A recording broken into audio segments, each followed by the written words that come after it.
Right now, somewhere in Houston, Texas, 4 astronauts are sitting in a room waiting for a phone call. That call will tell them when they are flying around the moon. But to understand why that phone hasn't rung yet, you've got to go back to where this all started. The full picture. Go back to December 1972. 3 astronauts are inside a tiny capsule called America, splashing down in the Pacific Ocean after spending 3 days on the moon. Apollo 17 Commander Gene Cernan climbed the ladder into the lunar module, looked back at the gray, cratered surface one last time, and left. He was the last human to stand on the moon. That was over 5 decades ago. An entire generation of Americans have been born, grown up, gone to college, started careers, and raised kids of their own without ever seeing a human being walk on another world. Since that day, nobody's gone back. We sent robots. We sent satellites. We sent telescopes that can see 13 billion years into the past. We built a space station and kept people living in orbit for over 20 years straight. We landed rovers on Mars. We flew a helicopter on another planet. And yet the moon, the one place where human boot prints already exist in the dust, sat there empty and silent the entire time. In 2019, the Trump administration announced that was about to change. NASA introduced the Artemis program with a straightforward mission: send the first woman and first person of color to the moon, build a base there, and use it as a launch pad to eventually reach Mars. They named it after Apollo's twin sister in Greek mythology, and they meant for it to go much further than Apollo ever did. We're talking about a long-term, sustainable American presence on the moon, complete with habitats, rovers, a space station in lunar orbit, and the kind of infrastructure that makes regular trips possible. The Artemis II crew. The first big test already happened. Artemis 1 launched in late 2022, an uncrewed flight that sent the Orion spacecraft around the moon and brought it home safely. The rocket worked. The capsule worked. The heat shield survived re-entry.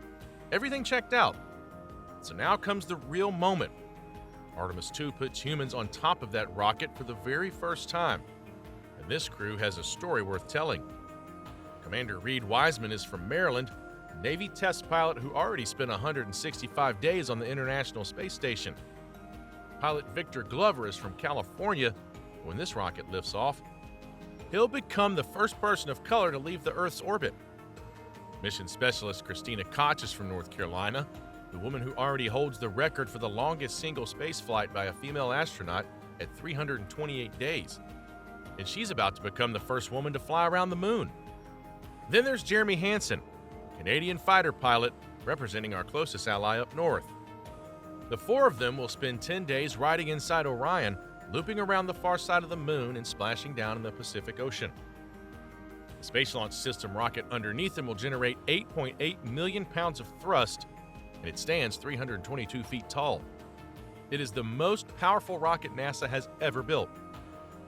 The hydrogen leak. Here's where the story gets tense. The crew was supposed to launch in early February 2026. The rocket had been rolled out to Launch Pad 39B at Kennedy Space Center in Florida. Everything was moving forward.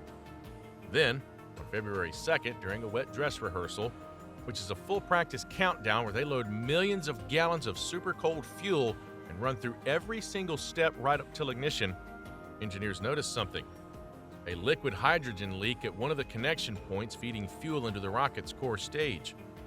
Hydrogen's tricky. It's the smallest molecule in the universe, and it finds its way through gaps that nothing else can. On top of that, freezing cold weather at the Cape was making things worse. Some of the ground hardware needed time to warm up before fueling could even begin. The team spent hours working through it, falling further and further behind the countdown clock. The helium problem. NASA pushed the launch from February to March and kept going. On February 19th, they ran a second wet dress rehearsal. And this time, it actually went smoothly. Fuel loaded clean, the countdown ticked along. Everyone started feeling good again. Then, 2 days later, on February 21st, a new problem showed up. A helium flow issue inside the rocket's upper stage called the interim cryogenic propulsion stage. Helium pressurizes the fuel tanks up there. Without proper helium flow, that upper stage can't fire. Without it firing, Orion goes nowhere near the moon. The rollback. So NASA made the call. They were rolling the rocket back. On February 25th, the crawler transporter, this enormous platform that moves at about 1 mile per hour, carried the 322-foot-tall stack on a slow 4-mile trip from the launch pad back to the vehicle assembly building. Imagine watching the tallest rocket in the world inching backwards across the Florida marshland while the crew that was supposed to ride in it sits in Houston wondering when their moment will come. Inside the building, technicians got to work right away. They traced the problem to either a seal on a quick connect fitting or a check valve at the end of the helium line. They pulled the faulty component, inspected every inch of the connection, and ran a fresh set of tests. And then, 2 days later, everything changed. The February 27th overhaul.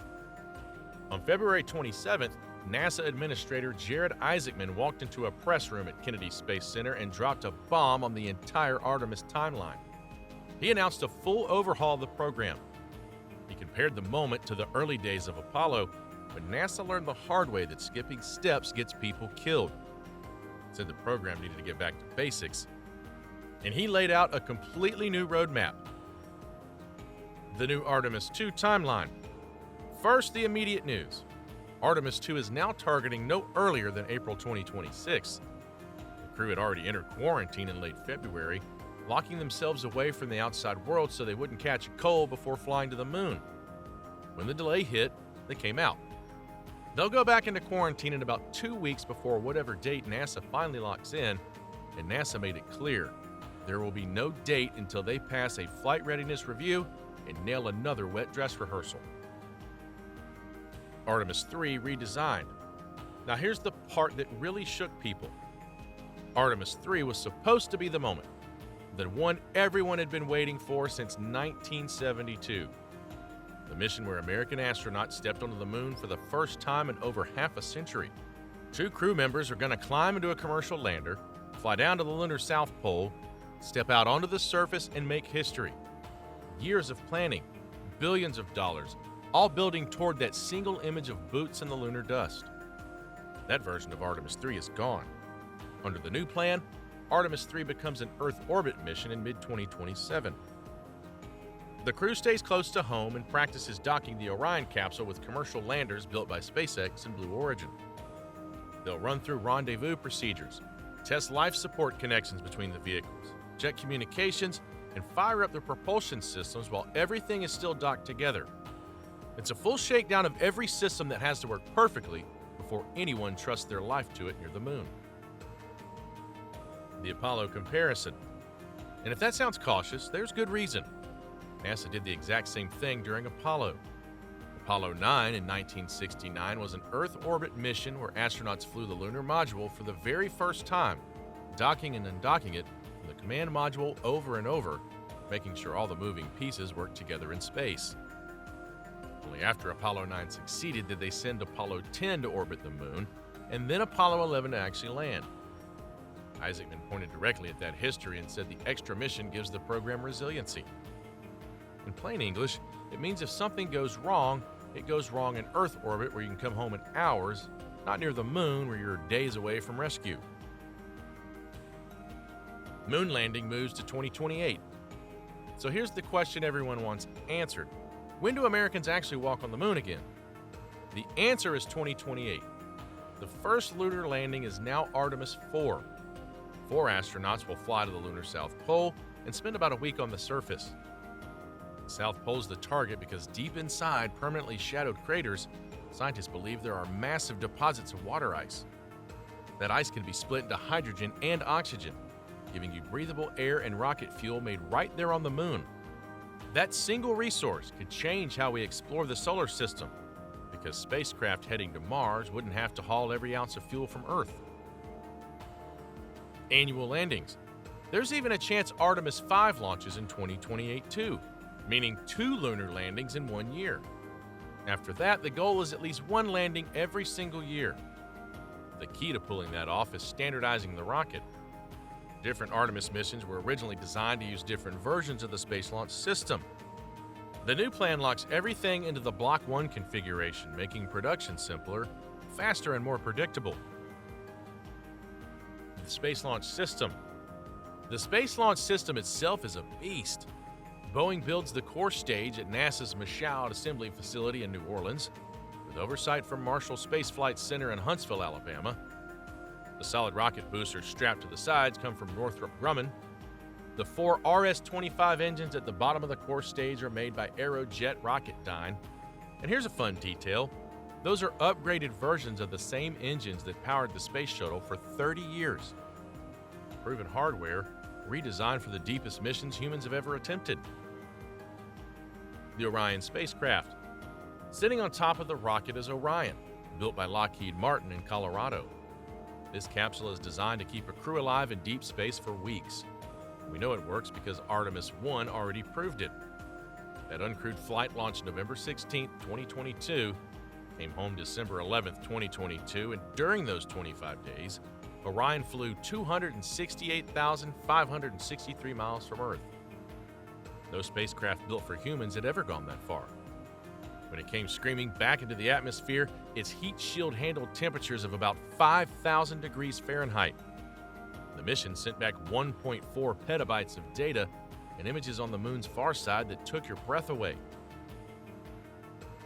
The Human Landing System. Getting the moon's one thing. Getting down to the surface is another.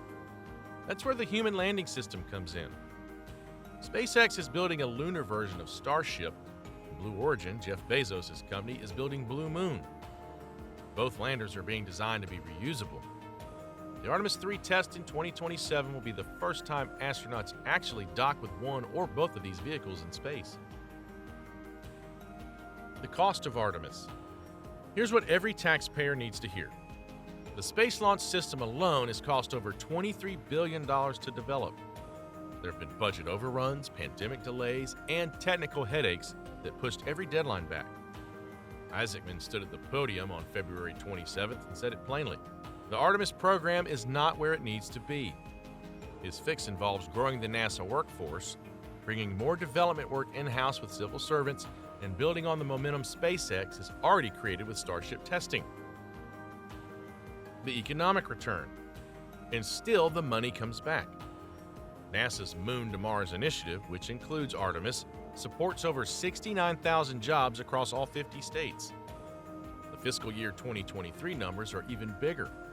$23.8 billion in economic output, around 96,000 jobs, and roughly $2.9 billion in tax revenue. About 800 companies supply parts for the rocket, two-thirds of them small businesses. NASA sends around $2.8 billion a year directly to those small businesses through contracts. The space race with China.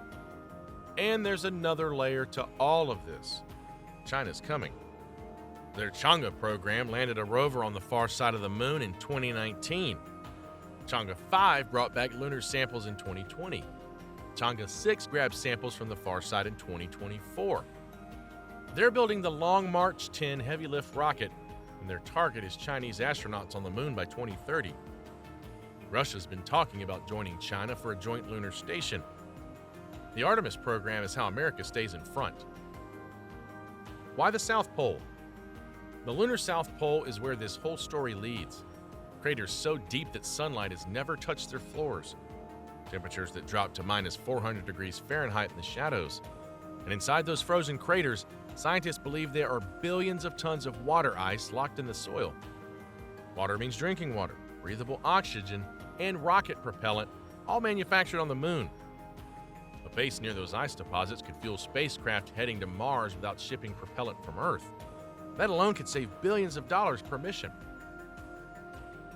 International partners. Over 50 countries have signed the Artemis Accord since 2020, making it the biggest international space agreement in history. The European Space Agency builds Orion's service module. Japan is providing a lunar rover. Canada is building Canadarm3 for the Lunar Gateway. The supply chain runs through all 50 states, from engineers in Alabama to technicians in Colorado to launch teams in Florida. Every major piece of hardware is American designed, American built.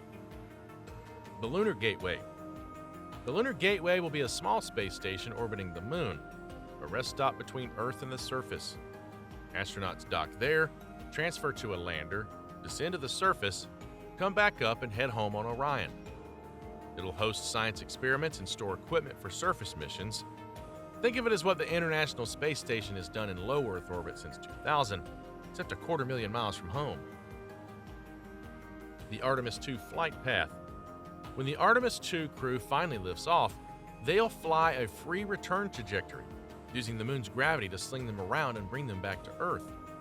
Same type of path Apollo 13 used to get home after their oxygen tank exploded. The crew will test every system on Orion, from life support to navigation to manual controls.